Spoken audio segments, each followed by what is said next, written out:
Hello, everyone. White, Geisha Kaviniskis, Tansei, Tanashi, Bonjour, Hola, Bonjour, Oki.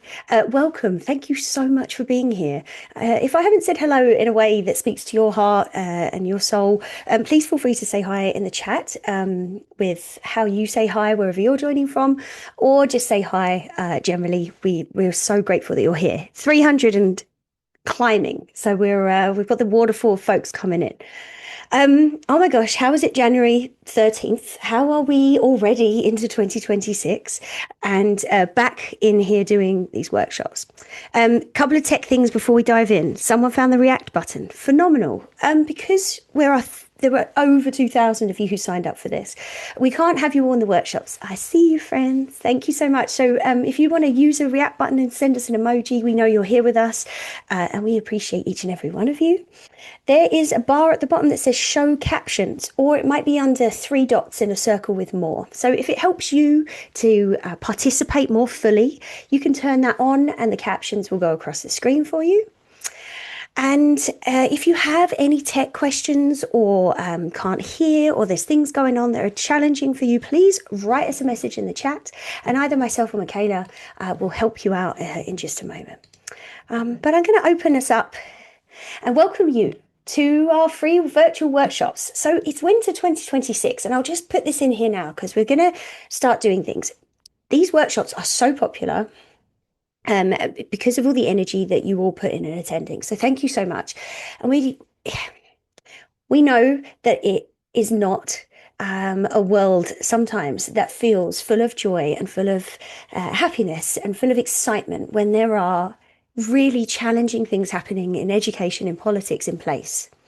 And so I just want to acknowledge that we recognize that there are really complex things happening, and hold space for that when you're here. And so we're so grateful that you're here, and we hope when we come together like this is resistance for what matters. This is resistance for caring about the next generation, caring for each other, and being in community. So this is what we hope it is, and what we recognized is, rather than just doing seasonal things and missing each other, that if we came together once a month, we have that community of practice, we have that connection that's ongoing. And so after this winter, when we finish up in March, we are actually going to go to a monthly workshop. We're going to see you. You can join us free, and you can watch the recordings indefinitely free every month for 2026 and beyond. So I'll have more information and posters about that as we go forward. But just thank you for being here. Thank you for participating. It's Jan 13th, and we're seeing ourselves in nature. We're looking at diversity, equity, and inclusion in outdoor learning today. And I'm so excited to introduce our guest speakers who are doing this phenomenal work. I'll start by acknowledging where I am.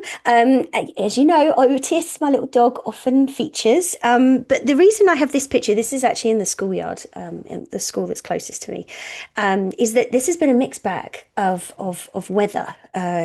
We've had way more precipitation as rain than snow than we usually would have, and we know these cycles are changing, and so a massive part of my acknowledgement. So I'm in Sinixt territory, the people of the bull trout, in Insulchin, the language of this place that should be spoken before English. I live at Skihikan, where the ridge lines meet the water, where these two huge mountain ranges come down to Sinhuinhuitqua, which is the Swift River. And that Swift River cuts north to south right through Chuquatmakulu, which is this broad, beautiful nation that has many different bands of the Chuquatmak. The Okanagan Silk from the south travel up here because of the incredible abundance of resources and relationships and story they have here. And if I follow that beautiful river upstream, she leads us into Tanaha territory. Although the Tanaha people call this place Tutamituk Mishkakis, which means the land of the chickadees, and I see and hear them every day. And if you've been in a workshop with me before, you know I've said that, but the chickadees are such a special creature for me. And I really feel like what is so necessary as we move forward, and that's resonating with me in this moment, is the leaning on the Indigenous knowledge, which we had tried to suppress and discredit, and that Western science is now clocking in with and connecting that there is so much Indigenous knowledge about climate, about the environment, and how we can take care of her and live in relationship with. And so I'm really leaning into that and focusing my energy there because there's a lot of practical and forward thinking and uplifting things within that. So that's what's speaking to me in this moment. I'm deeply grateful to be a guest here with every beat of my heart. We always just mention some of the other things we're doing before we get into the meat and potatoes, or vegan meatloaf if you are not a meat eater. Um, Robin Wall Kimmer is joining Monique Grace Smith for a session of braiding sweetgrass, which is happening next week. It's going to be phenomenal. And the rest of the course, there's three extra pieces with Monique where she dives into her adaptation of Robin's seminal work, Braiding Sweetgrass. If you want to lean into some of that Indigenous knowledge, Richard Van Camp, one of the greatest storytellers of our time, is going to teach us how to be more creative and how you can use that in educational personal spaces. If you want to listen to more fantastic Indigenous speakers for 4 seasons, you can sign up to listen one per month for the next remainder of this school year. We also have mindfulness and education workshops and courses for people to soothe your heart and your spirit in your outdoor spaces. So you can go to outdoorlearning.com/winter or events and find all of these things. But we hope you'll continue learning with us because when we show up, it matters. I'm really, really grateful to have a fantastic co-host with me here today, Michaela. Hello, everyone. Nice to be here with you all and excited to be kicking off the first of our exciting winter series lineup. I'm the Administrative and Communications Coordinator at Take Me Outside, and I'm joining from the unceded traditional territories of the Comox First Nation, who are the original and traditional stewards and advocates for this land, which is known as the Land of Plenty. Before we get started with the amazing workshop today, I just wanted to take a few minutes to talk about some exciting things we have going on at Take Me Outside. So the first is our outdoor learning certification program.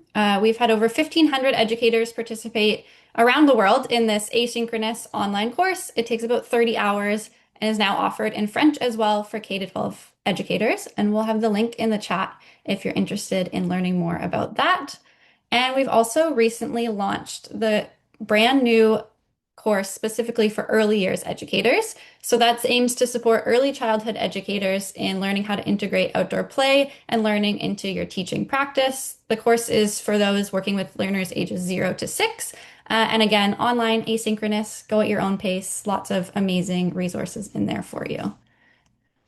And finally, the last thing we have going on right now is we have the Take Me Outside Winter Challenge, which is back for another year, February 2nd to 13th, and you can register now. So we'll put the link as well if you want to learn more. It's a 2-week celebration of outdoor learning in the winter season, opportunities to learn about winter animals, connections to the 2026 Winter Olympics, resources, activities, mailouts, prizes, lots of good things to get your learners outside and engaged during the winter season. So we hope you'll join us.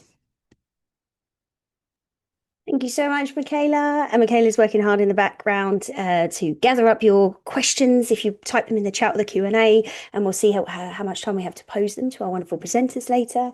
But Take Me Outside do so much incredible work that is free for you as an educator or free for you to engage with. And it's a really fantastic organization. So check out their work. Okay, we're going to do a really quick poll because I'm really interested to see who's joining us. And it's going to come up on your screen right now. So the first question, if you scroll down, is there's a second, but the first one is kind of who are you as an educator? And there is a button for not strictly an educator, but just passionate. And if you get that one, there's only limited spaces for the answers. So you could type in the chat and let us know. And then we're kind of asking where you're joining us.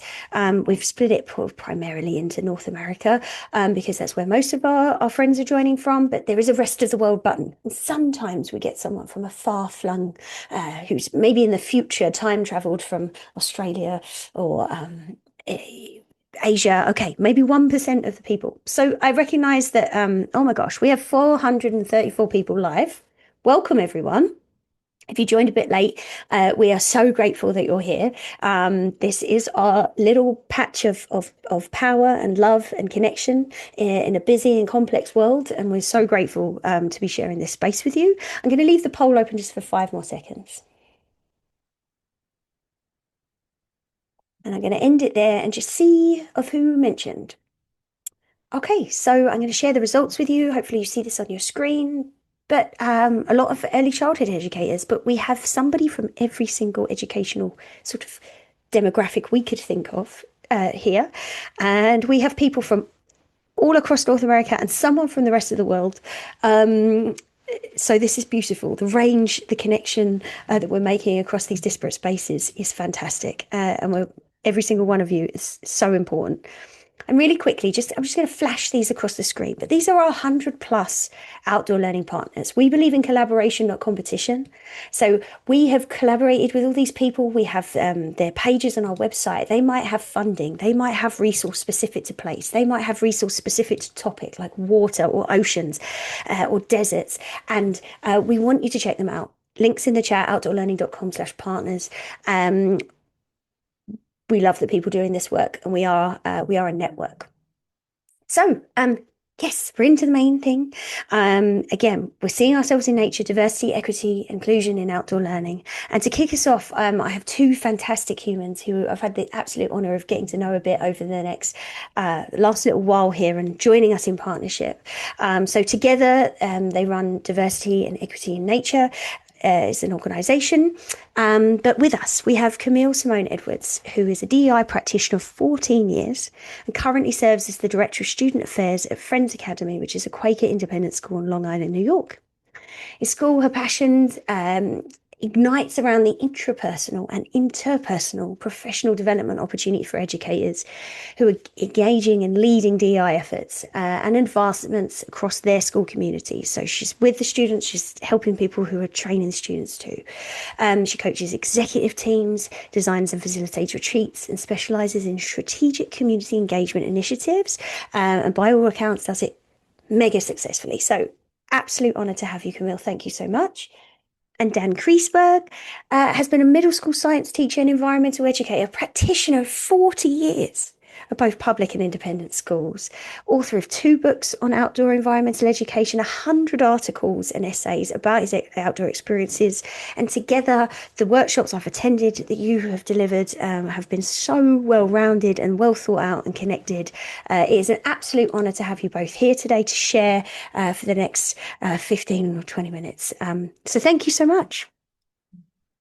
Thank you. We're so excited to be here. I'm going to go ahead and share screen. All right. All right. Wonderful. Thank you, friends. The way that the space has been opened up this evening feels so amazing. It's wonderful to see people engaging in the chat. We're grateful to be in community. Dan and I know we're in community right now. I'm overwhelmed with the feelings of connection across so many places and spaces. And we're grateful to be here with you all today, this evening, wherever you're connecting from. We are Diversity, Education, and Nature. I'd love to give us an opportunity to just take a deep breath and to settle in, take in this imagery. If you're in a place where you have access to it and you can take a look, just take a big deep breath in, big belly breath in through the nose. Exhale all the way. Another big inhale. Big exhale. This community work, DEI work, work of connecting lives in the body. So as you think about being present in fullness, we invite you to just be who you are, where you are. Thank you.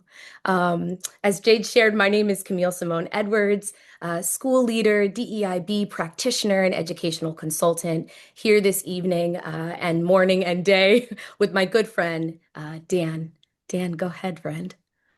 Hi, this is so exciting to be here. And yeah, you can really feel the energy coming off the computer.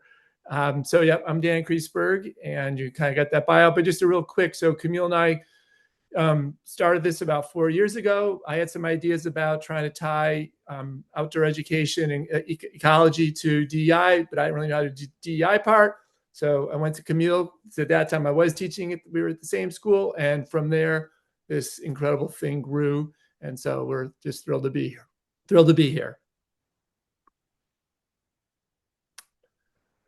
Diversity, Education, and Nature began in the Long Island Sound watershed among the eastern deciduous forests that remain the unceded homelands of the Matinecock people. We honor their enduring relationship to this land, its waters, forests, and teachings, and recognize that our work in education and community is enriched by the stewardship and knowledge that Indigenous people have practiced for generations. This acknowledgement is only one small step in a continuing journey toward relationship, accountability, and reconciliation. We recognize that meaningful reconciliation calls us to listen, learn, and act in solidarity with Indigenous peoples and their living traditions. Thank you, Dan. As we continue to be connected with you all today, we wanted to offer up a poem, just another way to center, another way to call yourself in to what we call the DEIN universe, because we're always thinking about the different modalities that people might be able to capture something with or grab and hold on to. There's so many different access points in this work. For some friends, it's music. For others, it's poetry. Some folks are grabbing a white paper, and that's the way that they can get into it. But with the time that we have, we thought this poem, especially with everything that's happening in the world all the time, right? The world is humming. What would it look like if we really examined the work of turning to one another? I would love to give voice to this, so you can read along with me, or you can just kind of close your eyes and listen. This is Turning to One Another by Margaret Wheatley. There is no power greater than a community discovering what it cares about. Ask what's possible, not what's wrong. Keep asking. Notice what you care about. Assume that many others share your dreams. Be brave enough to start a conversation that matters. Talk to people you know. Talk to people you don't know. Talk to people you never talk to. Be intrigued by the differences you hear. Expect to be surprised. Treasure curiosity more than certainty. Invite in everybody who cares to work on what's possible. Acknowledge that everyone is an expert about something. Know that creative solutions come from new connections. Remember, you don't fear people whose story you know. Real listening always brings people closer together. Trust that meaningful conversations can change your world. Rely on human goodness. Stay together. Turning to one another. We're just going to hold a space of just like stillness around that for a moment before we continue.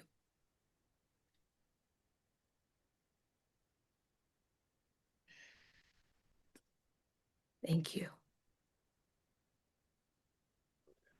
So one of the things that Camille and I realized when we got started was how much the earth is our greatest role model. It's not something we invented, obviously. People have been knowing this for thousands and thousands of years. But we just saw the earth as a model of inclusivity. Every living being matters and has a role to play. The earth is a miracle of interconnections and full of wonders. And it can inspire us by looking at the diversity of life. We see the earth's creativity.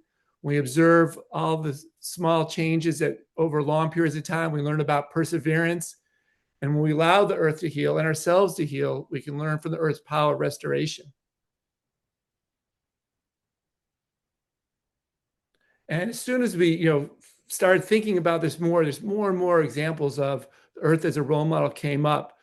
We started thinking about how biodiversity and the resilience that brings to an ecosystem, it brings the same resilience to human communities, or how mutualism, when two organisms are benefiting each other, how that can inspire us to look for ways that our gifts can benefit each other to make something new. Or we learn about ecological interrelationships, it inspires us to realize just how much we are all connected and the impacts we have on each other, both the good impacts and maybe the ones not so good.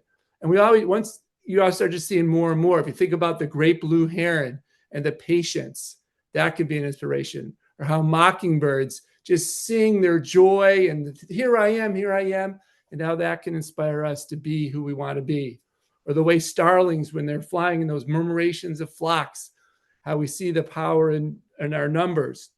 You think about the way acorns come from oak trees in mass, where some years there's just this overwhelming abundance of acorns and the energy that brings to the forest.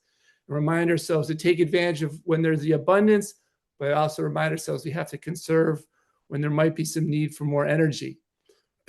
Or the way leaves, if you lay under a tree and you see the way the leaves pattern over you. They're not shading each other out, where they're giving, everyone, the trees are giving light to all the leaves, or the way a tree slowly breaks down a rock, that slowly over time we can solve problems.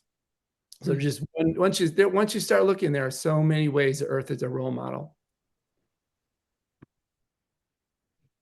So as we think about how we want to work alongside of communities and work from within communities to offer lots of tools as diversity, education, and nature, a part of our work has also been around reconnecting people or deepening and expanding people's connection to language.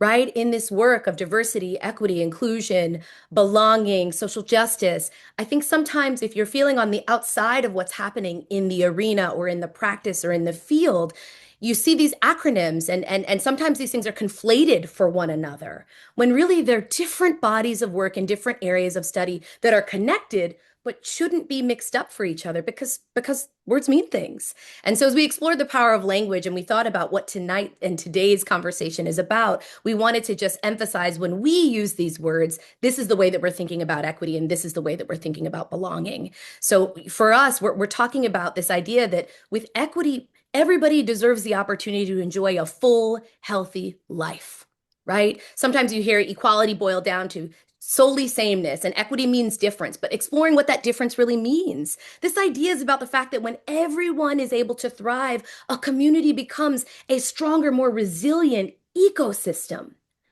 This is about a community supporting all living beings. The belonging work is a little different. Belonging is about this dynamic relational sense that a person has when they feel recognized. So seen, heard, known, valued. If you were gone or missing or absent from something, people would feel that absence. And when you return, they feel that presence again. But it's also about people being recognized in their full intersectional identity, right? I am here and I feel like I belong, not despite of who I am, but inclusive of who I am and what I bring, right? People feeling respected for their differences. People also feel like they have what they need to participate, to contribute, to influence the things that are happening in their environment. It's also about emotional and psychological and social safety, people feeling cared for.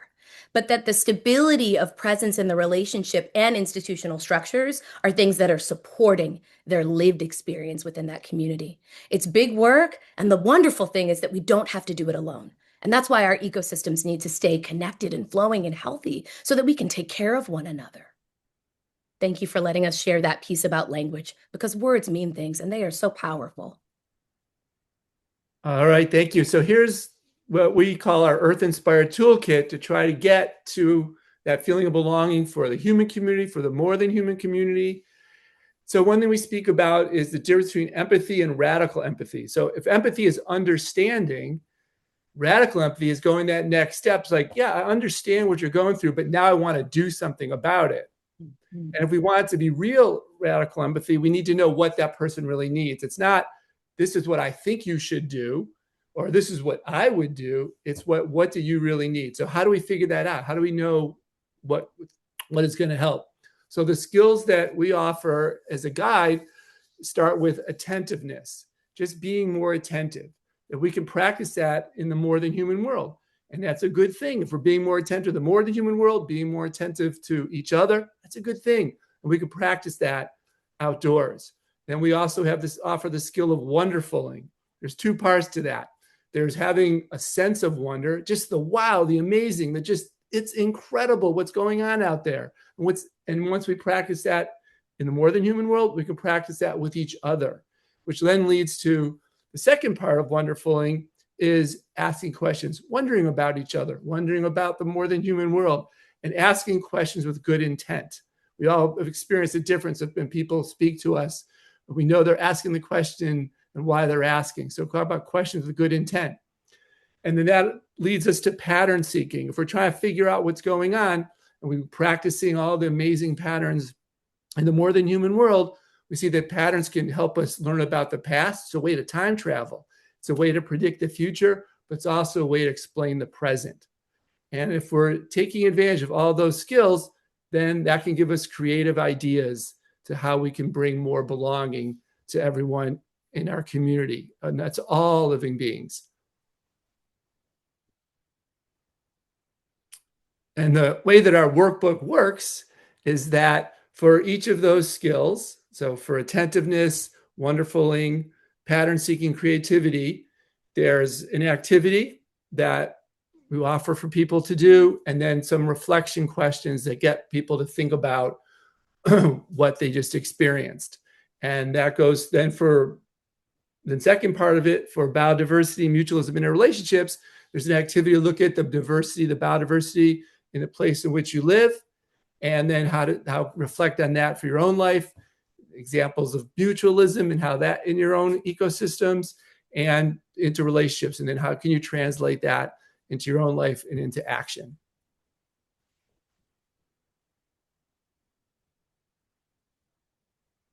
So one of the things that we like to offer anytime we're together in community is an opportunity to think about an earth-inspired query or a nature-inspired query. That is something that we offer, and we use the word query as we're both tied to Quaker education, and as spiritual beings, we think about the opportunity to offer queries instead of prompts. Queries don't necessarily have an immediate answer or only one answer. We hope that the truth in continuing revelation will just reveal itself. The more we know, the more we find out. The more that we live, the more that we discover. And so rather than feel like you have to have answers to these questions today, we offer them as queries that you can reflect on, return to, sit around, and know that no one of us is holding the only truth. Together, we are creating a truth that is full and whole of who we are and who we can become and what is possible, what has already happened, and what hasn't happened yet, right? So we offer you the opportunity to think about two things. How can we help make our community more Earth-like? And what can nature teach us about equity and belonging? Dan, is there anything you want to say there before we close? Oh, no, thank you. It's been an honor to be here.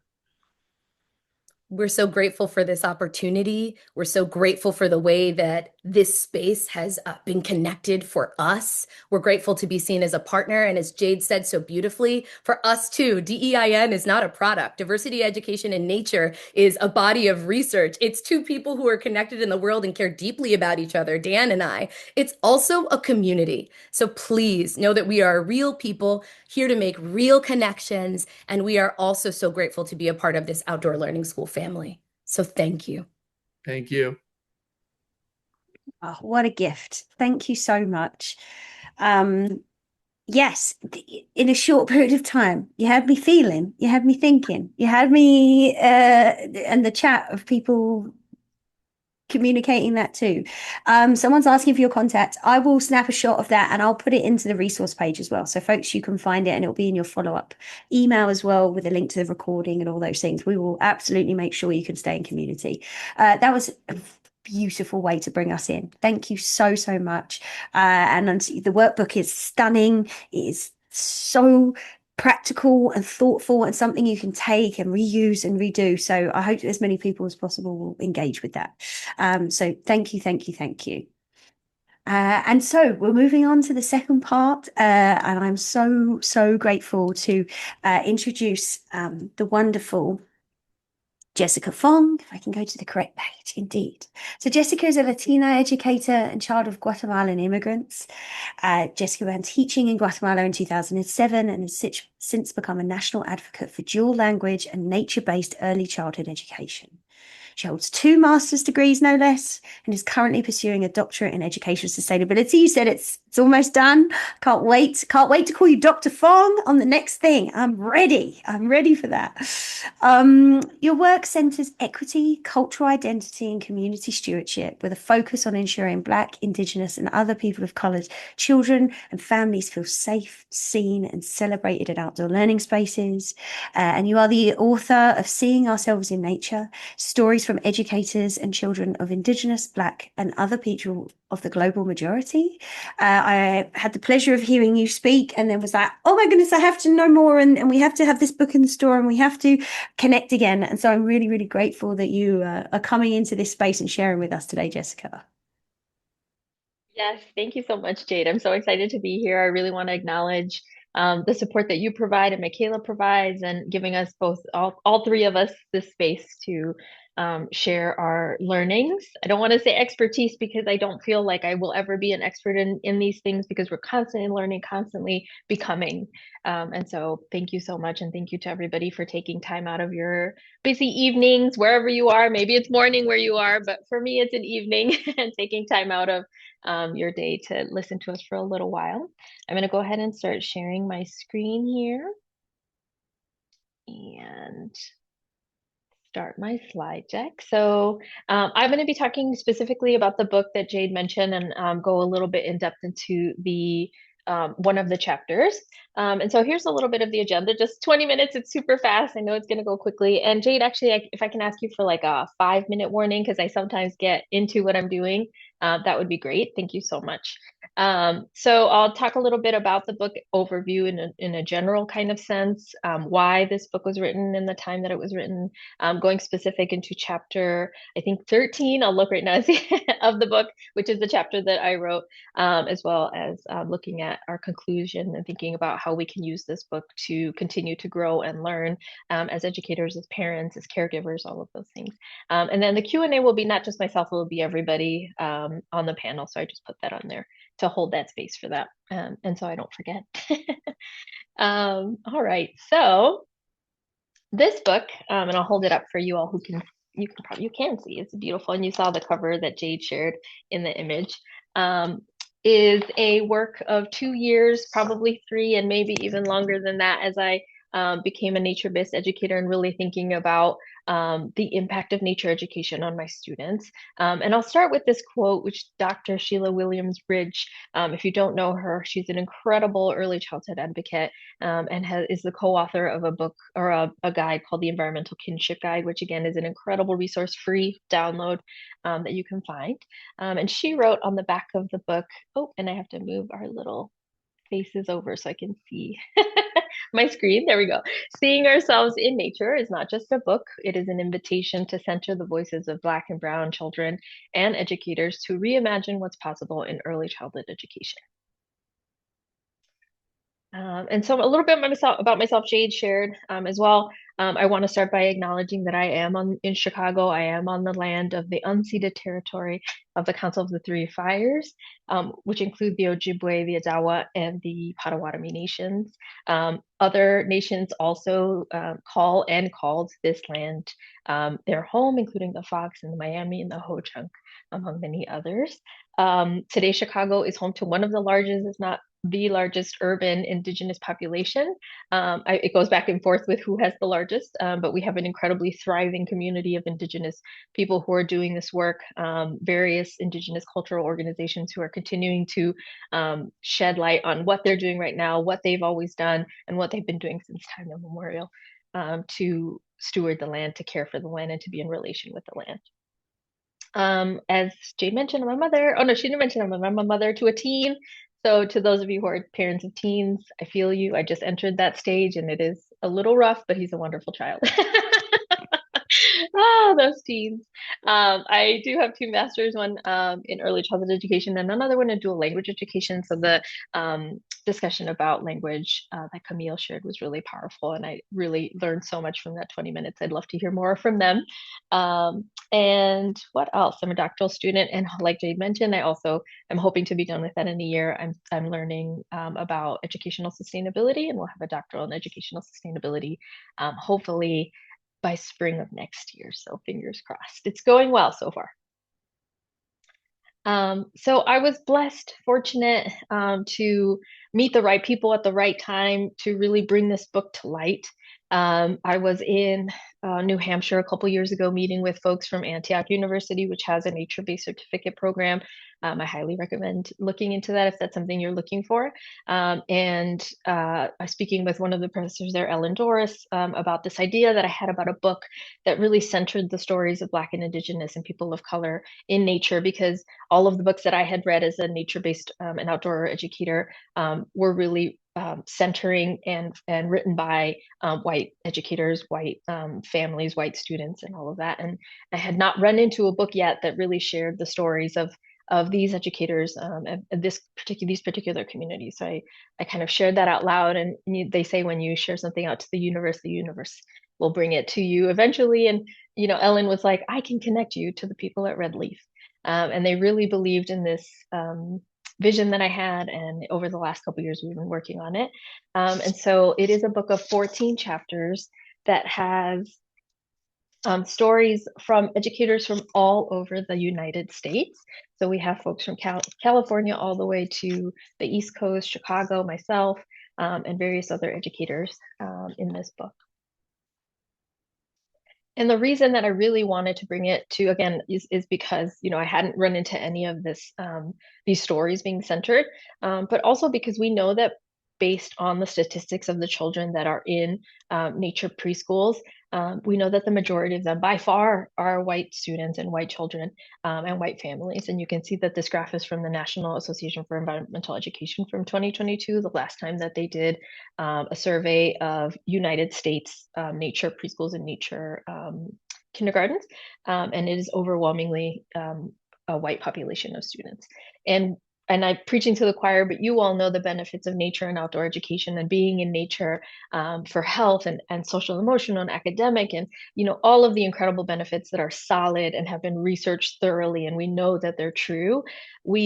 I, as an educator of color, understand that these benefits cannot only be for a certain particular population, and that equity in that is what really drove me to not only focus on that as a classroom educator, but also to write this book. So I'm going to read a little bit just from the book, and I didn't put it on the screen because I just wanted you to listen, because sometimes people get distracted by the text on the screen. But if when you get this book, because hopefully everyone will buy a copy, it is on the Outdoor Learning Page website, also on Amazon, but we don't want to support Amazon. But wherever you buy your books, it's everywhere. And so I'm just going to read this on the bottom of page 9. And this is the introduction piece of the book that I wrote. It says, nature-based learning has the potential to fully bring equity to the educational experiences of Black and Brown children, removing the systemic barriers that plague students of color in traditional educational settings, and bringing justice-based education. By virtue of the work and the setting, this educational model focuses on curiosity, inquiry, and child-led learning. At its core, nature-based play and learning provide children with individualized experiences that take the whole child into account. As Ioma Iruka and colleagues from 2020 write, it is critical to provide different learning modalities and opportunities for children to better meet their needs. It is clear that traditional Eurocentric ways of teaching and learning are failing students of color. A report from the Department of Education from 2021 titled Discipline Practices in Preschool found that 43.3% of Black students in public schools received 1 or more suspensions, a rate that is 2.5 times greater than their share of the total preschool population. And remember, these are preschool children, only 4 and 5 years old, getting suspended. These disheartening statistics point to a grave injustice and a continuation of the systemic racism that Black and Brown children have faced from the dawn of the modern educational system. We are maintaining an inherently inequitable system. Nature is the answer, as it so often is. And so just that little piece is kind of a good, succinct way of giving you a why for this book. And we also know that representation matters. And so as an educator of color, I remember going to multiple, outdoor and nature-based workshops in the Chicagoland area, and also nationally, right, the Children in Nature Network conference. And this was probably, over 5 years ago that I was starting to go to these conferences. And at that time, I would look around the room and I would be one of maybe 2 or 3 other people of color, that you could distinguish just from their features, of course. But it was kind of disheartening, and also just made me feel like I didn't belong in that space.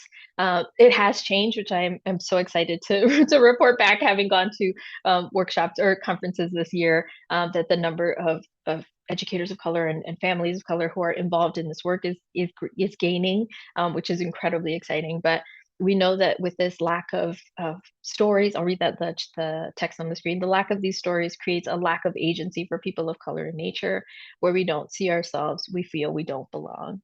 And that is true for families, it's true for educators, it's true for children. And so this is another reason why this book is really important.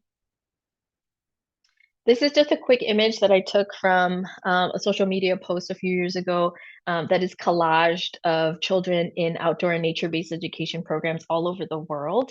And it really struck me because it's a collage of thousands, maybe millions of small images of pixelated images. And you can see that all of the children are white. And so that kind of, when I saw that, was like, oh, that that is right. The statistics show that, and the images show that as well. And so it was just a moment of aha, and a moment that made me think something needs to be done about this. So let's go into the chapter. One of the chapters, the chapter that I wrote, chapter 13.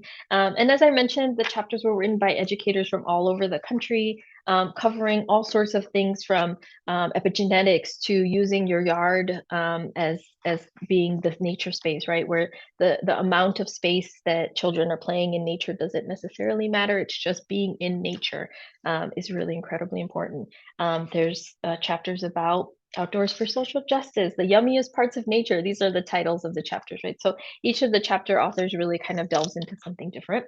My chapter, chapter 13, is a chapter when I was a classroom educator of preschool students a few years ago. And we're really focusing on let me drink of water a little bit. On the park that was down the street.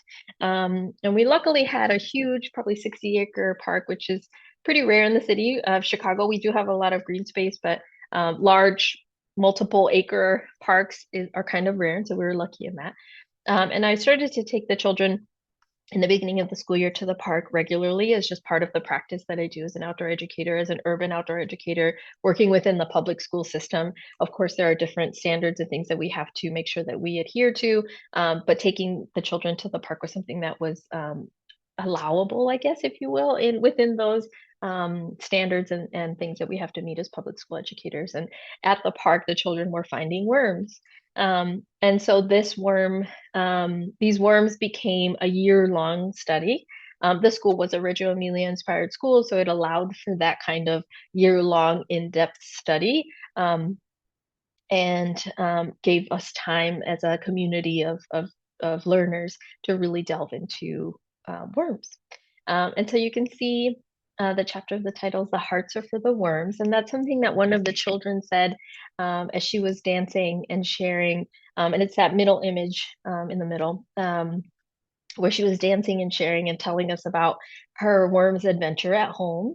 So one of the things that we did is the children made little worm homes for their pet worms or worm friends, if you will. And they took them home over the winter break.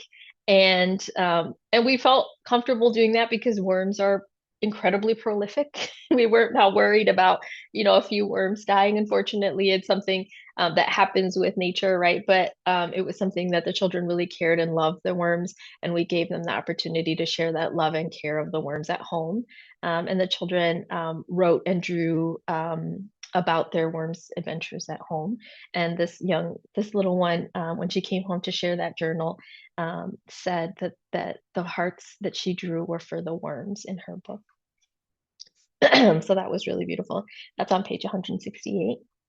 On the left-hand side, you can see a drawing that one of the children did. So that faint yellow kind of smudging in the middle of the circle are where the child put the worms on the paper itself. And that's where they were kind of leaving their impression with their bodies. And the children this particular child used a Sharpie to create a circle around those worms. And they said that that was the home for the worms. And then you can see on the left and the right, they drew additional worm friends, and then also more hearts. So hearts and love were really a central theme to the worm study. And then on the right-hand side, you can see another little one who's holding her worm called Baby Boy. And she really just loved this worm. And families to this day, this was a few years ago, and I live in the community where I taught at this school. I still see these families and children, regularly, and they will often say to me that they still talk about the worms. And those worms did last in a few families' homes for a year after. I think they're probably all dead by now, but they did last for many, many years in the children's home. So that was really interesting to find out as well.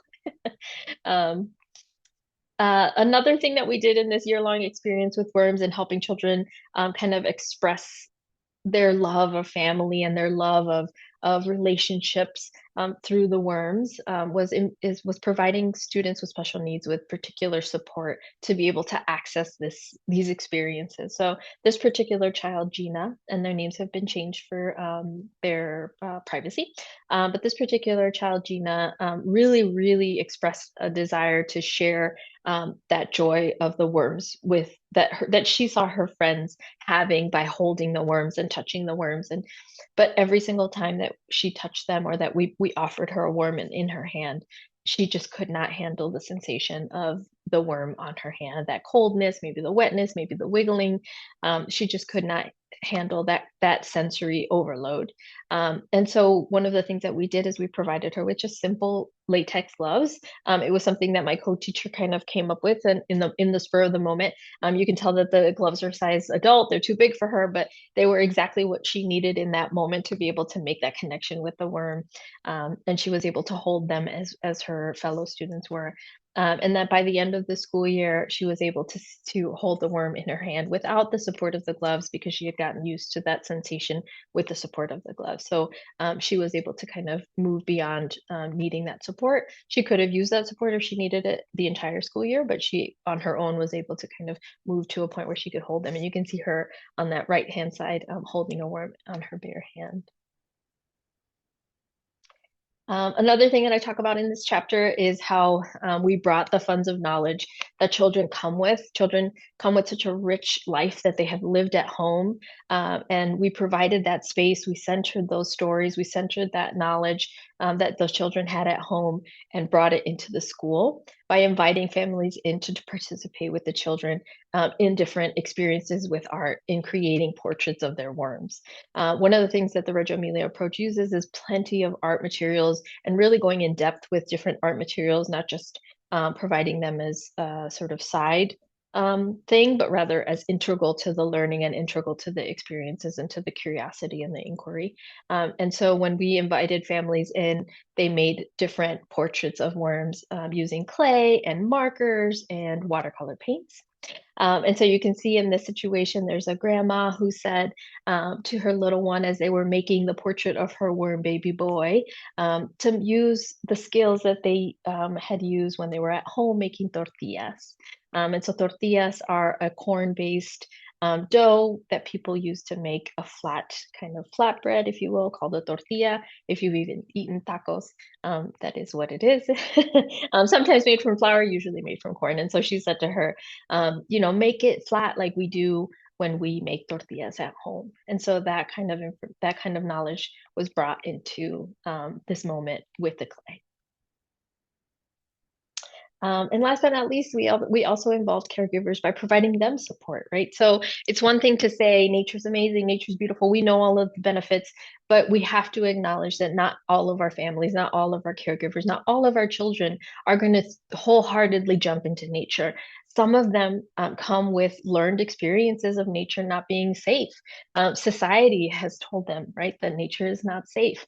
There are many instances where families of color or children of color are outdoors and something happens to them because of racism, because of historical, systemic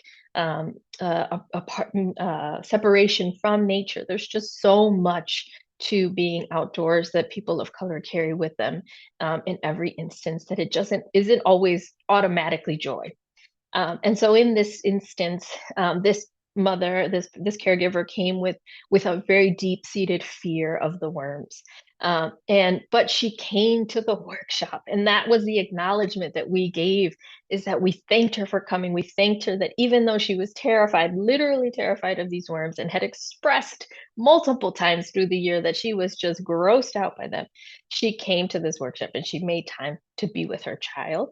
And so we provided her with similar support that we provided with Gina by giving her the opportunity to touch the worms with gloves, or also with the paintbrushes or with the pencils or popsicle sticks. We gave her a variety of things, and she ended up using this paintbrush to kind of interact with the worms and be a part of this joy with her child. And so we helped them just like we did our students as they came in, the caregivers. So that's just chapter 13. Again, there's 14 chapters. That was a quick overview of chapter 13. There's a lot more that I go into in that particular chapter, but each chapter has reflection questions at the end. So this is one way that you all can use this book to continue your learning, perhaps as a book club or professional learning community. Even if you just take one chapter a quarter or a semester, over, however much time you have. If, some schools only have 2 or 3 professional learning sessions per year. Some schools maybe have a weekly one. So each chapter has reflection questions that you can use to kind of guide a conversation around the topics that are in that chapter. And so, for example, in my chapter 13, do I have it open? One of the reflection questions is, how did this story remind you of your own experiences with animals and why? How did this chapter influence your perspective on working with children and animals? So each of the chapters have questions like that to help you guide that conversation with other caregivers, with other educators, with other adults. And so, a conclusion. This is another quote from the book on page 9 as well. That really, the first section of the book is really setting the groundwork for, again, why this book is important, the historical situation that we're in, and all of those things. And so I write at the end, page 9, every Black and brown child in the United States must have access to the benefits of nature-based learning. We cannot sit on the sidelines while Black and brown children continue to lose their connection to nature in the name of academic rigor and catching up. And one of the things that I would add now, and as I read this book, every time I'm like, oh, I should have said this or I should have written this. But one of the things that I would add now is that it was a systemic disconnection, right? That it was purposeful, that it was done to disconnect people of color from the land and from nature, to control that population and to disempower that population. So that's something that I would add now. I wish I could go back, but I cannot. This is a promo code. I know that Outdoor Learning has the book on their website, but also if you wanted to order it directly from Red Leaf, there is a promo code for the book for 20% off. It's Nature20. So if you wanted to order it from the Red Leaf page or also from the Outdoor Learning page, you can do that. And finally, here's my contact information. So I'm happy to, be involved in other chats with other people, webinars, PLCs. I'm in the Chicagoland area. And so this book was just published this summer. And I've been really kind of working towards, how do I get this book out there? How do I get people to use it in their work, in their daily lives, especially with student teachers. I think this would be an incredible book to use in a university course or something like that, where student teachers are learning about becoming an educator, and really helping them see that nature can be an incredibly powerful tool in their toolbox of being a classroom educator or working with children and their families. And that is it. I didn't get a 5-minute. Did I miss it, Jade? I don't know. No, I'm so sorry. I was so riveted. I was just like, I hope I didn't go too over. No, you were like pretty much like spot on. Sorry, I was just thinking about all the things, and then the reflection questions. I was thinking about why I love worms and the fact that insects are so important, and they have this gross factor that we're obsessed with, but they're like such an important part of our ecosystem. And every time we do work with insects, everyone forgets the detritivores. And somebody asked a question, we're probably not going to get to it, but for the high schoolers, detritivores, high schoolers, get them on looking at things in the soil. You can do some really phenomenal work. Okay, that was beautiful. Mind, body, spirit, connected, feeling joyous. I think we probably just have time for like one question quickly each. I really just also want to touch on something. Lucinda asked, are we using caregiver as a way not to say parent? Is it an adult who cares for the child and not necessarily someone who gives medical caregiving? And, I can speak to that because not everybody is cared for by a parent. It might be a grandparent. Yes, that's why I intentionally use the word caregiver, because it could be a grandma, it could be auntie, it could be uncle, it could be a sibling, it could be. So when we say parent, we're really being kind of Eurocentric in a way, right? Where it's like a husband and wife caring for a child. And so that's why I like to use the word caregiver in place of parents. Or families. I like to use that word too, instead of parents. And it is unfortunate, it is a show of our system that there is a disproportionate amount of BIPOC children in the care system, based relative to population size. So it's super important to recognize that family units or care is given in different ways. So thank you very much. I just wanted to touch on that before. Okay, I'm going to go to Camille to ask a question first. Two things. Would you translate the workbook into French? Because we have a bunch of French Canadians who are just like, please. That's fantastic. I'm sure Dan and I are both open to that. We have the translate. Like we'll make that. Like let's make that a thing. And also about a kindergarten workbook. So like the workbook, who's that for? Is that for the educator or is it for the students? And how could you just touch on like how it could be used? And could we do one for a younger age too? Of course, I'll give space for Dan to respond to this question first. Go for it, Dan. Well, I think it can be used for everybody. Certainly the activity of the questions can be adapted to any age. So I think you can certainly do it with any age. But I think also another great point about it, but even for our own sort of personal work as adults to connect and feel belonging, and to if we're working with our family or working with our colleagues or whatever, that the skills that we practice in there could be used just as your own personal guide. So it really cuts across all ages.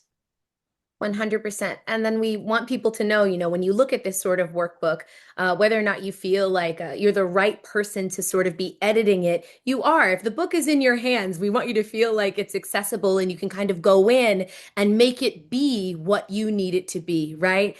Whether that's scaffolding of developmentally appropriate language or thinking about what you might do to build upon it, the same way that we would in any sort of classroom lesson setting or workshop setting. And if you need support with that, reach out to us. We're happy to work alongside folks to make it available. And we love the idea of books and materials for people that are working with children that are younger. Yes. Because very much these are skills. So it's not like you just do this book once and then like, oh, I'm done. It's practice, practice, practice, practice. And you look for those moments when you can fit it into your life or into your classroom or whatever way that you're teaching. Beautiful. Well, we know that pedagogy and practice, when they combine and it's this constant sort of spiral or circle of working, it just continues to build and grow. And each cohort you get in, each classroom is going to be different. You're going to get different kids with different needs. You might interact with different colleagues who you might need to work on some of your skills of connection and relationship with too, right? And so it's a beautiful thing. It's a beautiful thing. And we are going to run a course and maybe even a specialist workshop on it as well. So watch this space because it's just too powerful not to be shared out with that extra support. Okay, I'm coming to you, Jessica.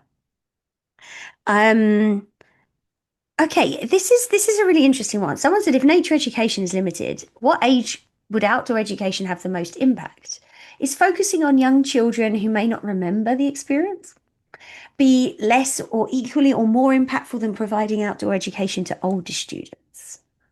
Yeah, that's a great question. I would say it's impactful for all age groups, right? Like we're talking 0 to the end of life. I think there are benefits to nature for all age groups. I think that early childhood is, as we know, is a space where you're building attitudes, you're building joy, you're building love of learning, love of nature, love of our animal friends, our animal relations, love of land, and land in that general indigenous term, not this land that I'm on and the land that I own, but rather water, the water, the grasses, the trees, the more than human, all of those things. And they may not be able to remember in the way that we would say a memory is, like where you ask somebody, hey, do you remember that time? Of course, a 2-year-old can't do that, but they remember it in their spirit, right? We've talked about that multiple times this evening, and you remember it in your being, you remember it in your body. And I have deep love of nature, and I think it's because I had those natural experiences as a child in Guatemala.